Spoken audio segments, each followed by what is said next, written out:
17.1b notes. Start with, even though the title is Finding a Trig Ratio from a Given Trig Ratio, starts with a little bit about what's a rational number, how do we rationalize denominators. I never know exactly how much of this got covered in IM2, so we'll go through it quickly. Skip to page 2 if you think you already know this stuff. Rational numbers are any number that can be written as a fraction of integers. 1/2. That's a proper fraction, small on top, big on the bottom. Happens to be positive. Then my next example is negative 56 over 27. Happens to be negative. It's okay to have negatives. Happens to be improper, big number on top. It can still be a rational number. 5.2 looks like a decimal, and the definition says it has to be written as a fraction, or it can be written as a fraction. 5.2 is actually 5 and 2/10. And if I go way back, I can say 5 times 10 is 50 plus 2. I'll write that as 52/10. So yes, it can be written as a fraction. The next one is a decimal with a bar on it. That means it repeats forever. 0, 0.333, forever and ever. And a lot of us know that is the same as 1/3. Those repeating decimals, they can always be converted into a fraction. Even if you don't know what fraction they are, they're still good rational numbers. We won't mostly be dealing with decimals today, but I just want you to know. Square root of 100. Square root of 100 simplifies to 10. And yes, 10 can be written as a fraction, 10 over 1. Some examples of things that cannot be considered rational, irrational numbers. Pi. We've worked with pi enough in many years of math to know that it goes forever. It never ends. It never forms a repeating pattern. The same thing with the e that we worked with back in Mod 13.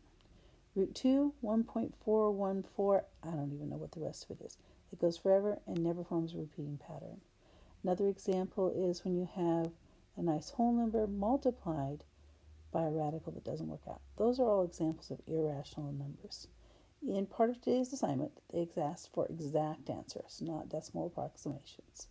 We're still going to have some of those solve the triangles where they ask for decimals, so read the directions carefully. In fractions form, we sometimes have radicals within the fraction that cannot simplify down to integers, so the final answer will be irrational. But we're going to rationalize the denominator, which means radicals are allowed, they're just not allowed on the bottom of the fraction. Really rough example with letters. If I have w root z over x root y, I don't have a problem with the radical on the top. I have a problem with the radical on the bottom.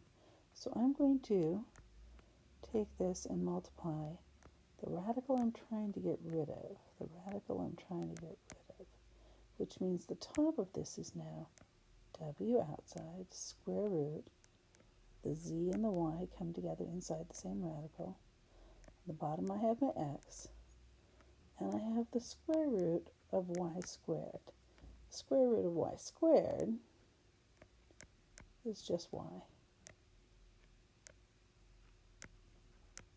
And again, make sure that fraction bar comes all the way to the end. That's a little strange. Let me do some examples with numbers in them. If I start with 2 over the square root of 7, I don't want to have a radical on the bottom. So I multiply by radical 7 and radical 7.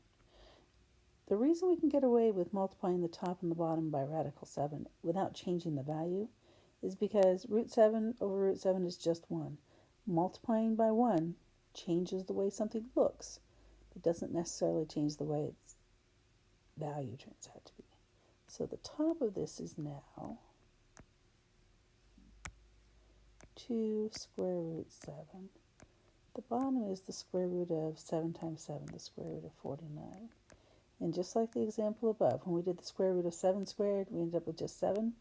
Square root of 49 is just 7, and I have 2 root 7. Shorter way to look at it is root 7 times root 7 is just going to be 7. Why go through the root 49 in the middle? We'll come back to this fraction. Some people are tempted to say, I got 7 on the top, 7 on the bottom, but we can't reduce them.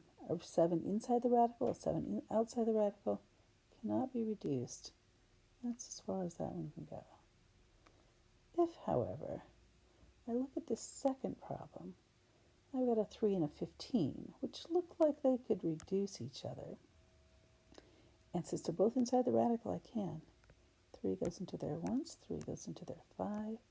This is just going to turn into square root of 1 over square root of 5. And I know that the square root of 1 is just 1.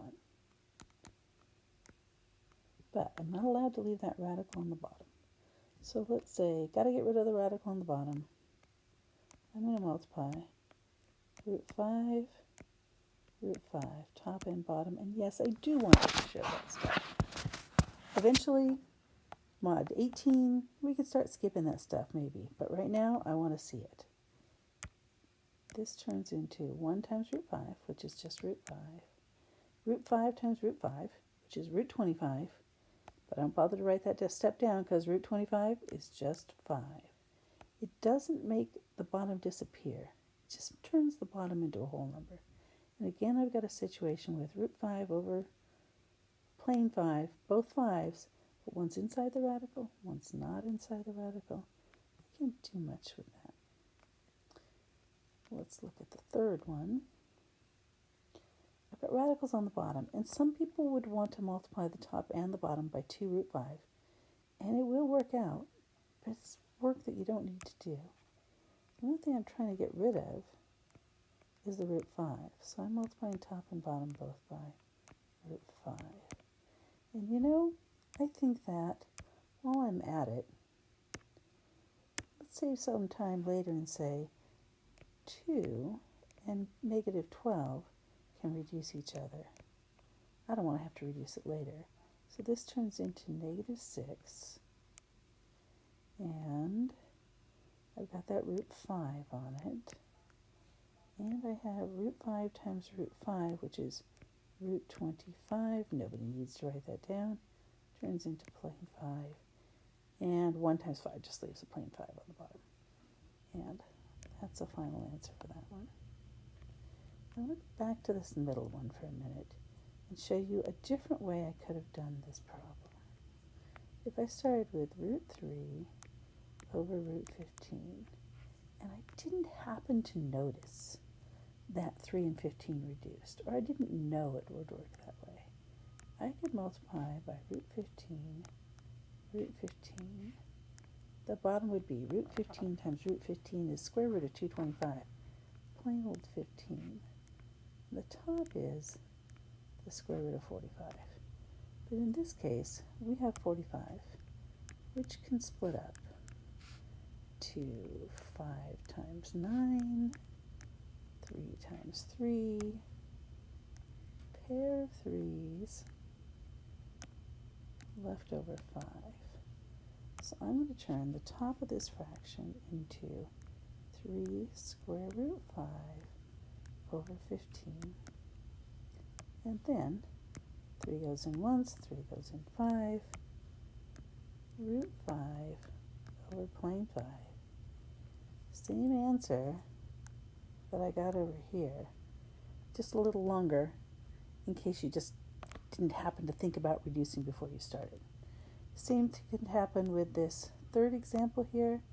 If I had not reduced the 6 from the 2 and 12 in the first place, I still could have reduced it later. It still would have worked out. Okay, let's look at more examples of multiplying radicals together. This one says we can multiply expressions with radicals with roots in them by multiplying the outside two numbers together, putting that on the outside, multiplying the inside two numbers, putting it on the inside. We would always say simplify if possible. I'll show you an example where it's possible to simplify, and then one where it's not, where it is, and one where it isn't. Let's do first the one where it's not possible to simplify.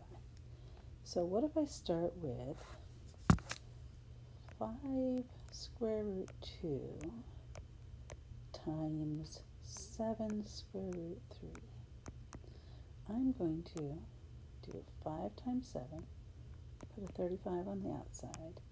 I'm going to do 2 times 3, put that on the inside. And since square root 6 has no exact square root, and it doesn't break up to give you any pairs, that's all we can do with that one. Here's another example where we can do a little bit more. What if I started out with 3 root 2 times 5 root 8?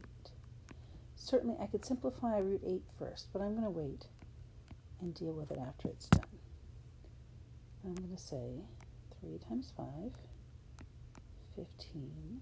I'm going to say 2 times 8, 16. Can't do anything with the 15, but I do know the square root of 16 is 4. And this is going to turn into 60. So sometimes you can start with an irrational expression times another irrational expression and still turn out to be a nice whole number, a nice rational number. That happens every time we square a radical. We will always get a whole number answer. You can put it in your calculator. If you put it in the parentheses all in the right place, you'll still get the right answer, but there's so much troubles with accidentally messing up your parentheses that I don't like to do that. It does say this part gets squared, this part gets squared, but we saw above the square root of y squared will always turn out to just be y. So here's a number example. 5 square root of 7 squared becomes square the 5 part and square the root 7 part. But 5 squared is 25. Root 7 squared is root 49, which just means 7. I usually skip this step and say 5 squared is 25, root 7 squared is 7. And then I just multiply to say 25 times 7, 175.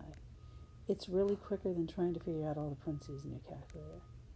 We're going to have to use both of those things in the next section. Okay, here's all that again, typed in case my writing was a little sloppy. And then we're going to go on to the bottom half of these notes. This section, they're giving us one of the trig ratios. They might give us sine, cosine, tangent, and then ask us to find one more. Or sometimes, since there are 3 trig ratios possible, sine, cosine, and tangent, they might ask you to find both of the other ones. In order to do that, what you need to deal with is analyzing opposite, adjacent, hypotenuse. Now, nobody told you the exact sizes, but you can use a similar triangle with these numbers. So let me start with what I know in this case is cosine of theta. This is Greek letter theta. And I may have talked about this before, but theta is a line with a circle with a line straight across. It is not that. Do not write that. That means the null set. It's not what I'm talking about. Some people try and do it this way. Looks like a cursive O. I don't like that either. What I want to see is straight across. If you are one of those people who just loves that cursive O, make sure you bring your line down halfway so that it doesn't look like an O, it looks like a theta. Okay. What we know is cosine theta equals 2 root 6 over 7. What we want to know is tangent theta. Let's think about what we know. Cosine is adjacent over hypotenuse. So this side has to be adjacent, and this side has to be my hypotenuse. Let me come down here and write it down. My adjacent side, 2 root 6. My hypotenuse is 7. I need to find my tangent. In order to find my tangent, I'm going to have to know the opposite side and the adjacent side. It looks like I already know the adjacent side, 2 root 6. But I don't know the opposite. Let me put these on a triangle for those of you who need the triangle, but I think most of you will stop using the triangle after a while. Here we have theta, and there's the side opposite theta. I don't know that one yet. And then we have a hypotenuse, opposite from the right angle by our hypotenuse. I know that that is 7. And the one that touches theta is my adjacent side, and I know that that is 2 root 6. So I'm looking at a right triangle, and I need to know the opposite side. That's what I'm aiming for. So I'm going to come over here, and I'm going to look at what I know and use it to find out what I don't know. I'm using Pythagorean theorem. Pythagorean theorem is a squared plus b squared equals c squared.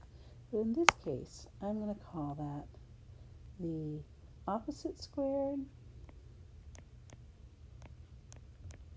plus the adjacent squared equals the hypotenuse squared. And certainly in my homework, I wouldn't bother to write all those words out, but I want you to know what's going on. I don't know the opposite. I'm going to call it a. I do know the adjacent, 2 root 6, which I'm going to square. And I do know the hypotenuse, which is 7, which I'm going to square. Take a minute, look at 2 root 6. We just did the first part of the notes where we talked about how do we square these. So I'm just going to say 2 squared is 4, and root 6 squared is 6. So that now I have a squared plus 24 equals 49. And I want the a by itself, so let's do minus 24 on both sides. And that gives me a squared equals 25. Oh, this one's nice. I'm going to be able to use a nice whole number this time. Square root on both sides. Yes, please show me the square root symbol. A equals 5. Good. And we said A was my opposite. So I'm going to come over here and write opposite side was 5. And what I want to know for my tangent is the opposite over the adjacent. I already filled in my adjacent. I need to fill in my opposite. Now, we can't leave that radical on the bottom. So we're going to rewrite this as tangent theta equals 5 over 2 root 6. And yes, I like for that fraction bar to come all the way to the end. And I did get rid of the radical on the bottom. So since there's a root 6 on the bottom, I'm going to multiply this by root 6, root 6.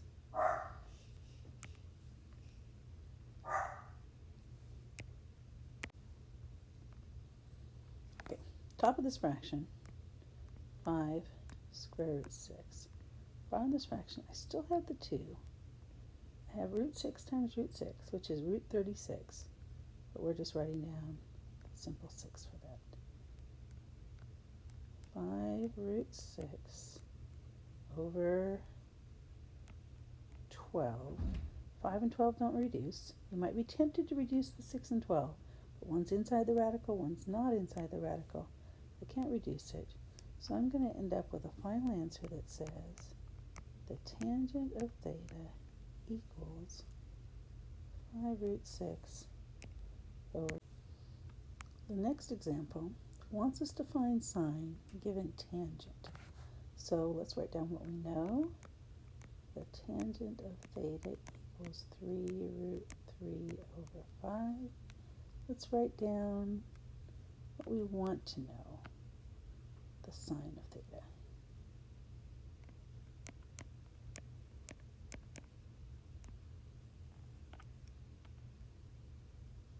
Okay, tangent from up here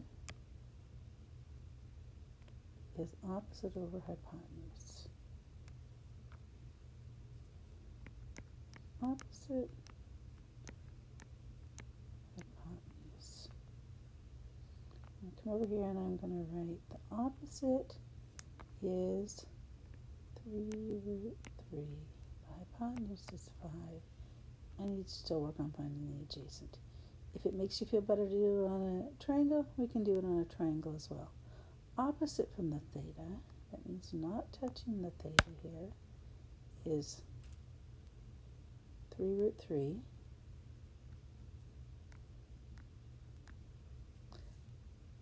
Don't know this adjacent one yet. We're going to figure it out. And we know the hypotenuse over here is 5.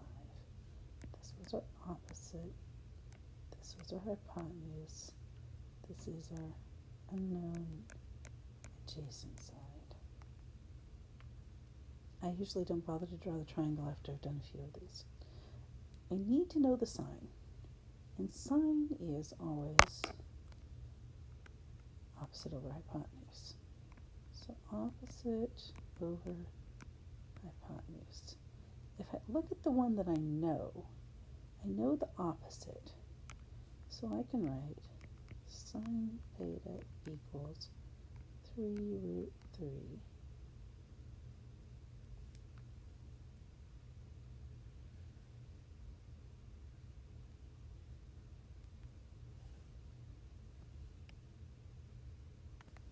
I certainly wish I knew how to edit a video without going back and re-recording the last 20 minutes.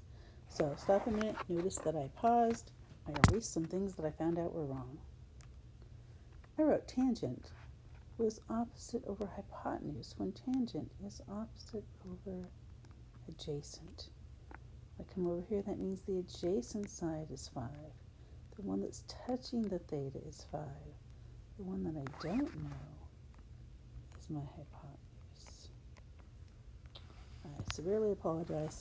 Maybe someday I'll figure out how to edit a recording. Maybe someday I'll figure out that it's not going to take me forever to re-record. But we got to live with this for the moment.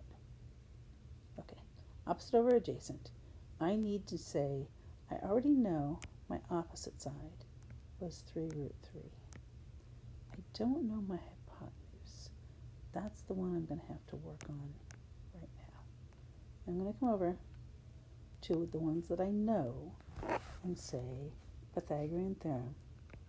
Opposite squared plus the adjacent squared equals the hypotenuse squared. In this case, I know the opposite is 3 root 3. I'm going to square that. I know the adjacent is 5. I'm going to square that. And I don't know the hypotenuse, so I'll use a C.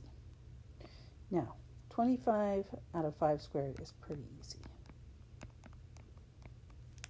3 root 3 is going to be 3 root 3 squared is 3 squared is 9. Root 3 squared is 3. So that's just 27. I'm looking at 27 plus 25. 52 equals C squared. Take the square root on both sides. Again, no need to worry about plus minus when you're dealing with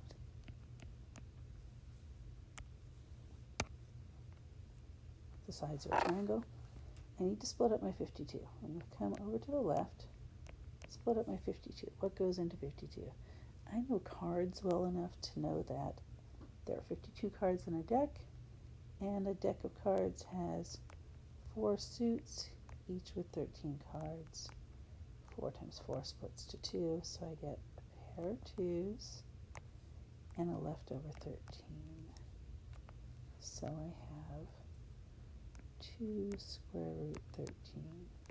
This section does say we need exact answers, so I can't change it into a decimal approximation. Now that I know my hypotenuse, I can bring it on over here and write down 2 square root 13. I have radicals on top, I have radicals on the bottom. Unfortunately, they don't reduce each other. The outside numbers, they don't reduce each other.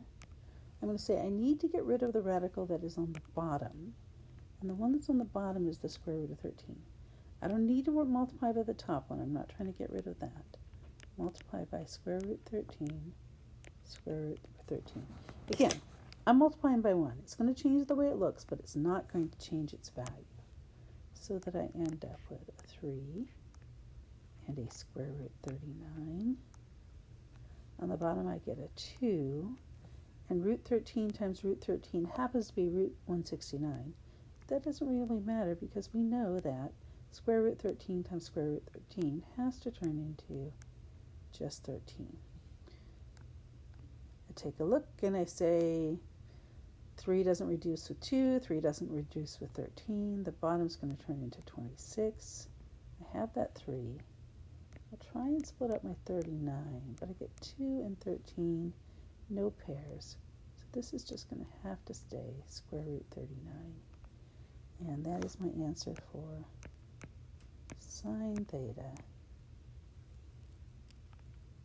Final answer. Okay. There are several problems like this in tonight's assignment. I will take time to make a video that covers some of those. Again, I apologize for my mistake. Maybe I'll re-record later, but for now, at least you have something. Make sure you watch my videos if you're still confused.